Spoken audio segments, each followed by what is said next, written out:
This is an image I was really looking forward to, for reasons that should be obvious. This is the point of catharsis that's been building for many pages, so I wanted to give it a whole wide panel of its own. To really pay off the impact of this, I wanted the dragon to be dramatically affected. I wanted to get this big sweeping line of action. Even in the thumbnail sketch, I didn't like how the dragon's feet were still planted. I wanted them up in the air. So I took this great 3D model and I hacked it to bits in very ugly ways in an effort to sketch the dynamic pose that I really wanted. This is one thing I do enjoy about Blender, is that it does feel like sketching in 3D. The tree branch just comes slamming down, impaling it through the head. Of course, once it was all drawn up, I was saving the fun part for last, which is just the massive amount of blood blasting out of its head. When it came to color, I was really looking forward to going dramatic on this one. I just figured a big shock of red, especially after being in very desaturated blues and greens for the past several pages, would be a nice shot in the arm. And so now the dragon has officially met its end. Now here, the shipwright gets to finish off his flotation. The idea is that he's been around long enough, he's faced creatures like this for long enough, that he knows it's fruitless to try to argue with them, to try to match wits with them.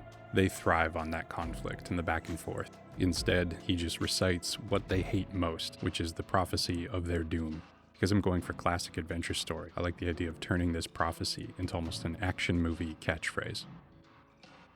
For this next panel, we get a bit of a time jump. After a dramatic night, they had a chance to rest. The fog is dissipated a bit, so you can now see further out into the swamp. And after watching the sun set at the beginning, you finally get to see the sun rise. For landscape sketches like this, if it's just a sketch, it's kind of hard to get a sense of the depth and how everything's fitting together compositionally.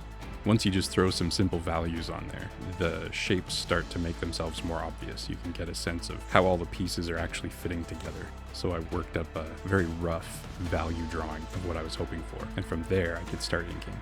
I picture the shipwright being an early riser, so he's up watching the sunrise, while the other two sleep in a bit.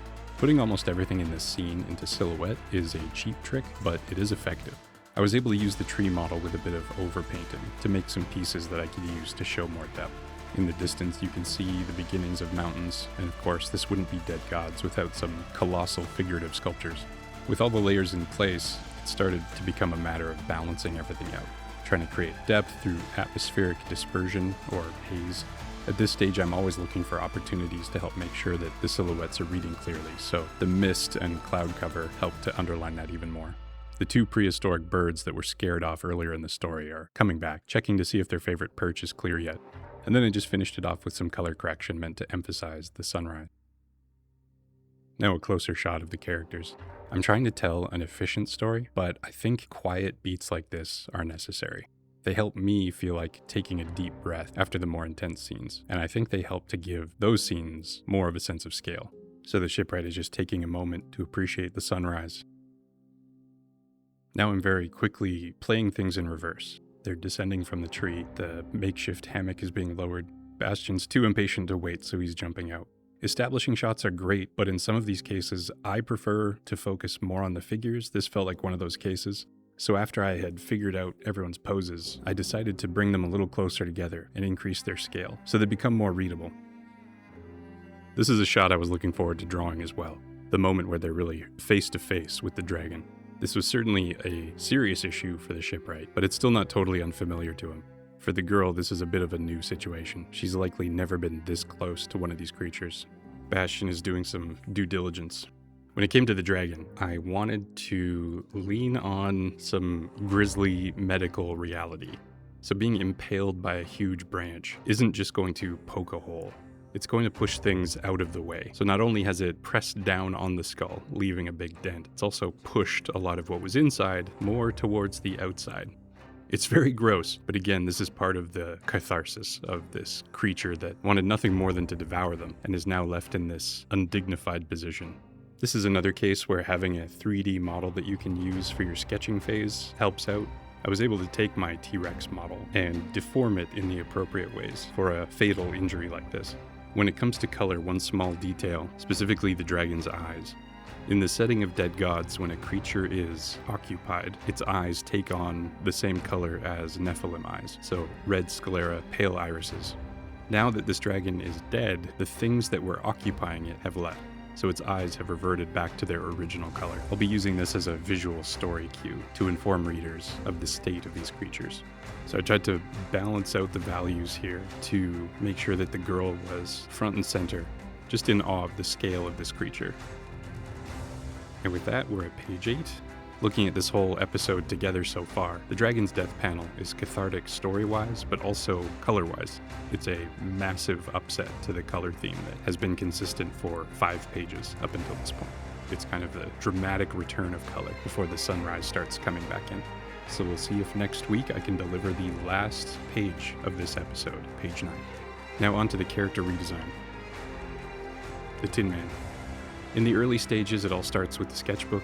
I still don't have a really great way to record that because I draw all over the place. I carry my sketchbook with me and draw whenever I get a spare moment.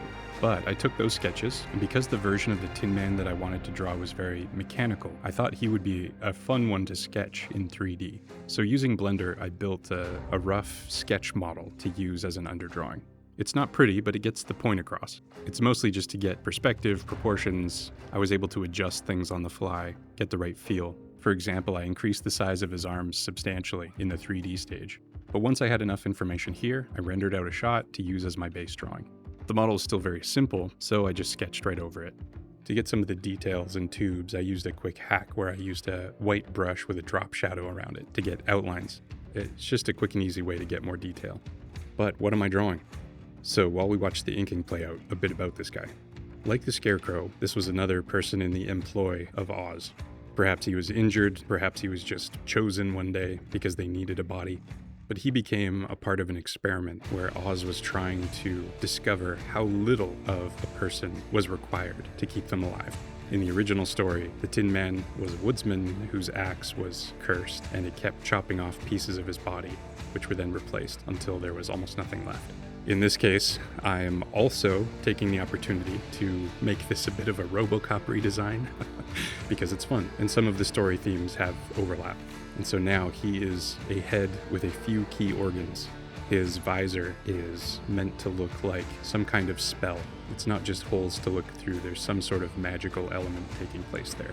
His organs are like canopic jars, kept in vials and tubes. I wanted to make it look like they were clustered together in kind of a jangling mass beneath him, that you would just hear them clinking together whenever he walked around, sort of an unprotected bundle. For his limbs and body, they are still connected to his system. This green fluid that's replaced blood pumps through tubes. And I pictured his locomotion being powered similar to spiders, where it's governed by fluid pressure rather than muscle movement.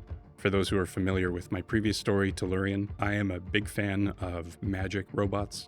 Robots where the detailed mechanics are not critically important. What's important is the overall character. So in this case, I wanted all of his parts to kind of reflect the Art Deco influence of Oz and his kingdom, including the green glass blade of his axe. And remember, in this setting, glass is not exactly the same fragile material we are familiar with. So there we have it, Dorothy's trio, the Cowardly Lion, the Tin Man, and the Scarecrow. I think they look pretty good together. The shared materials of oxidized copper and green glass really help to tie them together to show that they all come from the same country, really all come from the same laboratory. 3 wildly different characters that are unified in their desire for revenge against the wizard. Next week, Dorothy and Toto. Thanks for watching.